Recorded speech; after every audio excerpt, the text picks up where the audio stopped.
Assalamualaikum warahmatullahi wabarakatuh.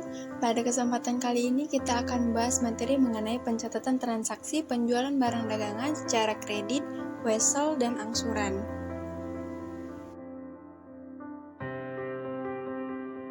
Dengan kompetensi dasar 3.1 yaitu menganalisis pencatatan transaksi penjualan barang dagangan secara kredit, wesel, dan penjualan angsuran.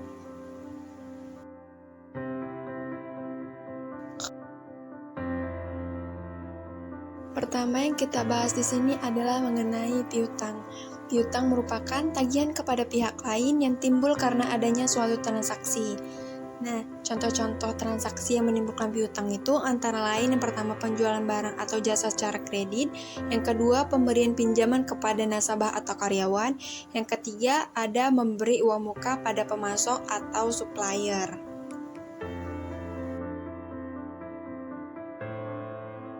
Kemudian ada jenis-jenis piutang.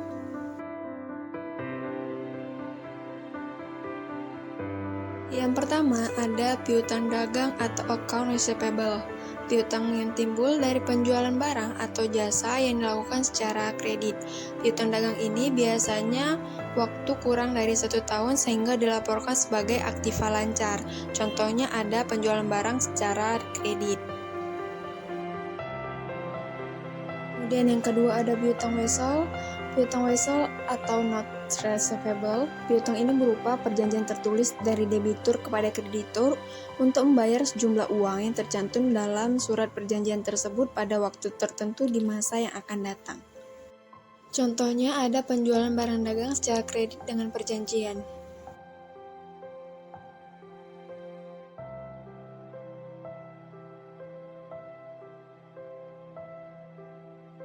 Kemudian ada piutang non-dagang atau non-account receivable. Nah, piutang non-dagang ini adalah piutang kepada pihak lain yang timbul bukan karena penjualan barang atau jasa. Contohnya ada beban dibayar muka, pendapatan yang masih harus dibayar, dan uang muka pembelian.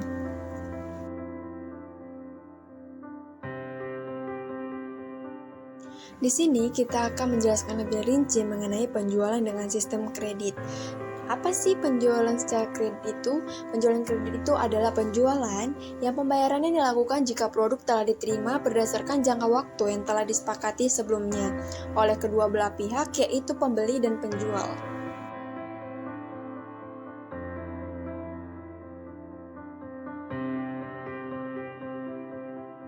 Adapun pencatatan penjualan barang dagang secara kredit, yang pertama pada saat terjadinya penjualan, yaitu penjurnalannya adalah piutang dagang di sebelah debit, kemudian penjualan di kredit.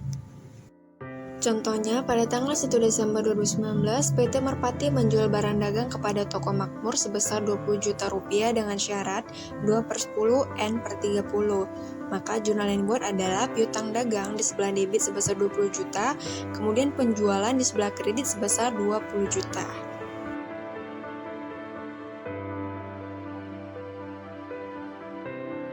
Pada saat terjadinya retur, akun transaksi yang dibuat adalah retur penjualan di sebelah debit, kemudian piutang di sebelah kredit.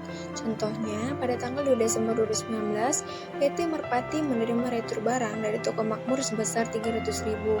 Akun transaksinya adalah retur penjualan sebelah debit sebesar 300.000, kemudian piutang di sebelah kredit sebesar 300.000.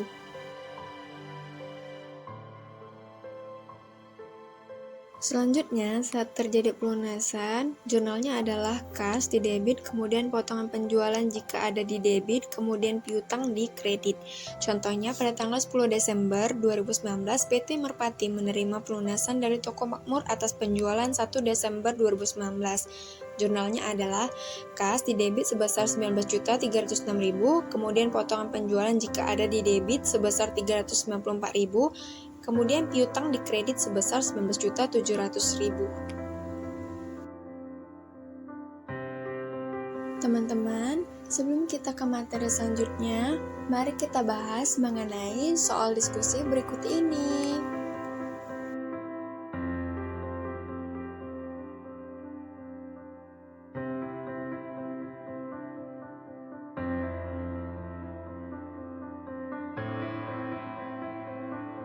Materi yang kita bahas selanjutnya adalah mengenai penjualan wesel. Wesel merupakan perjanjian tertulis tanpa syarat yang dilakukan oleh satu pihak terhadap pihak lainnya yang digunakan untuk membayar sejumlah uang dengan ketentuan jangka waktu pembayaran dan tanggal pembayaran. Selanjutnya ada karakteristik wesel.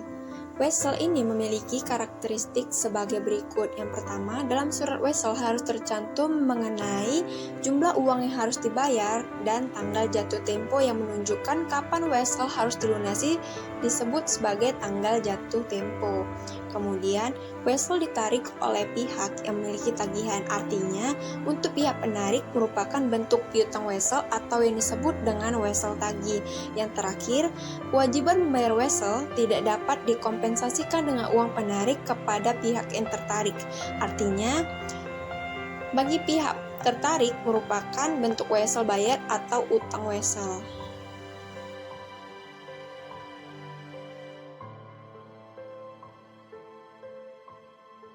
Kemudian ada jenis-jenis wesel. Yang pertama itu ada wesel berbunga. Wesel berbunga ini merupakan wesel yang jumlah nominalnya harus dibayarkan atas perjanjian pembayaran bunga dengan suku bunga tertentu. Kemudian ada wesel tidak berbunga.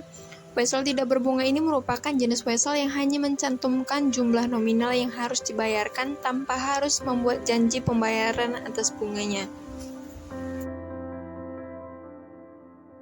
Pencatatan penjualan barang dagang menggunakan wesel. Yang pertama itu saat terjadinya penjualan. Diasumsikan PT Zahra menjual barang dagang dengan menggunakan wesel tagih 30 hari dengan bunga 12% bertanggal 21 November 2018 sebesar 6 juta. Nah, jurnalnya itu adalah wesel tagih PT Zahra di sebelah debit sebesar 6 juta, kemudian penjualan di kredit sebesar 6 juta. Kemudian saat terjadinya pembayaran pada piutang wesel, PT Zahra mencatat penerimaan atas pelunasan sebesar 6.060.000. Pokok 6 juta ditambah dengan pendapatan bunga sebesar 60.000. Nah, akun pencatatannya adalah kas di debit sebesar 6.060.000, kemudian wesel tagih PT Zahra di kredit sebesar 6 juta, kemudian pendapatan bunga di kredit sebesar 60.000.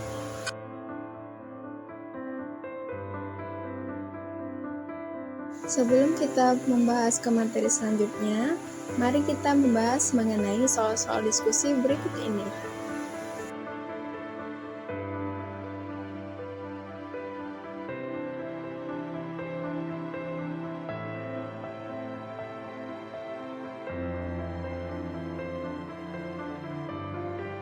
Materi yang akan kita bahas selanjutnya yaitu adalah materi penjualan angsuran. Penjualan angsuran adalah penjualan barang dagang secara kredit yang pembayarannya dilakukan secara bertahap atau beberapa kali angsuran.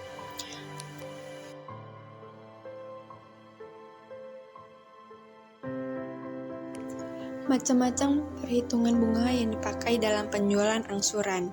Yang pertama ada bunga dihitung dari pokok pinjaman. Dalam metode ini, besarnya bunga dihitung dari pokok pinjaman sehingga besarnya bunga adalah tetap. Yang kedua, ada bunga dihitung dari sisa pinjaman. Dalam metode ini, besarnya bunga dihitung dari saldo pinjaman awal periode, tergantung periodenya bulanan ataupun tahunan. Kemudian yang ketiga ada sistem anuitas atau bunga semakin menurun dan angsuran pokok pinjaman meningkat. Dalam metode ini besarnya bunga dihitung menggunakan rumus anuitas. Dengan menggunakan rumus anuitas, jumlah angsuran tetap tetapi jumlah bunga semakin menurun sedangkan angsuran pokok meningkat.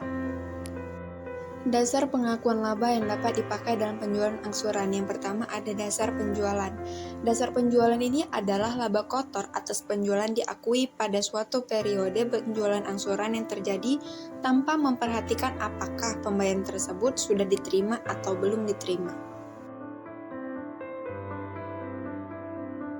Contoh, diketahui pada bulan November tahun 2018, PT Sarjana Muda melakukan penjualan angsuran seharga 12 juta dengan syarat pembayaran berikut. Yang pertama, pembayaran dengan uang muka sebesar 3 juta dan langsung diterima. Kemudian pembayaran sisanya dibayar 3 kali angsuran per bulan, yaitu setiap akhir bulan. Kemudian, harga pokok penjualan ditetapkan sebesar 10 juta. Jadi, penerima pembayaran adalah sebagai berikut. Nah, Penerima pembayarannya bisa kita lihat pada tabel.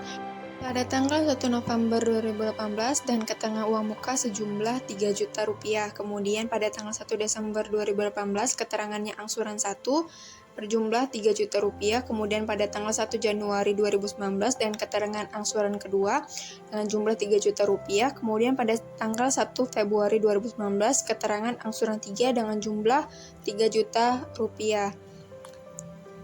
Apabila perusahaan menggunakan metode ini, maka untuk tahun 2018, perusahaan akan mengikuti laba kotor dari penjualan tersebut sebesar 2 juta rupiah tanpa memperhatikan apakah pembayaran tersebut sudah diterima atau belum.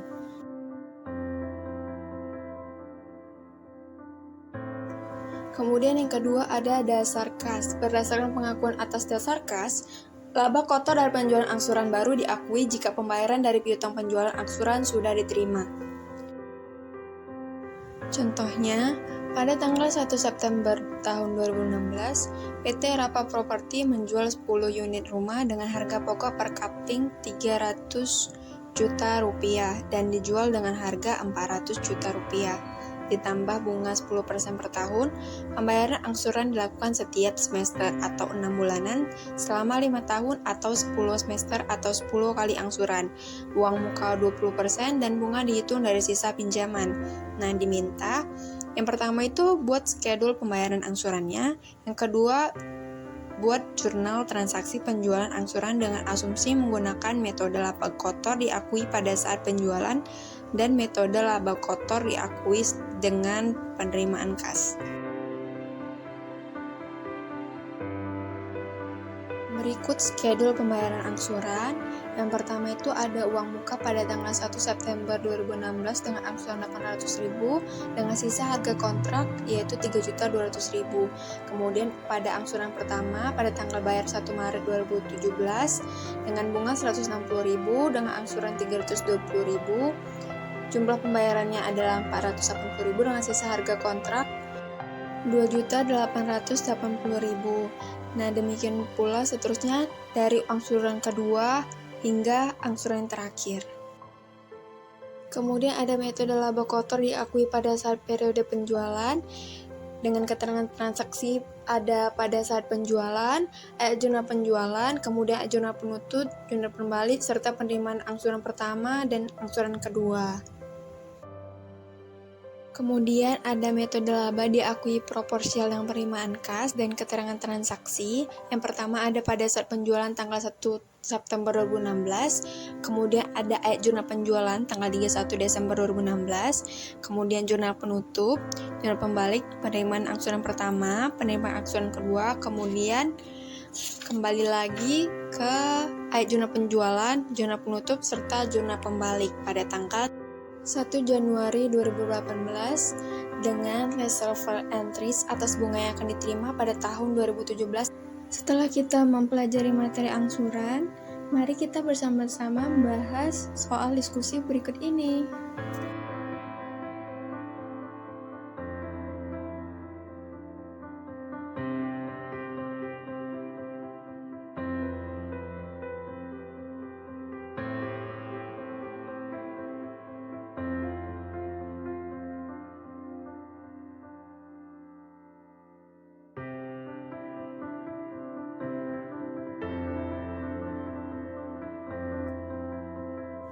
Terima kasih dan selamat bertemu di materi selanjutnya ya.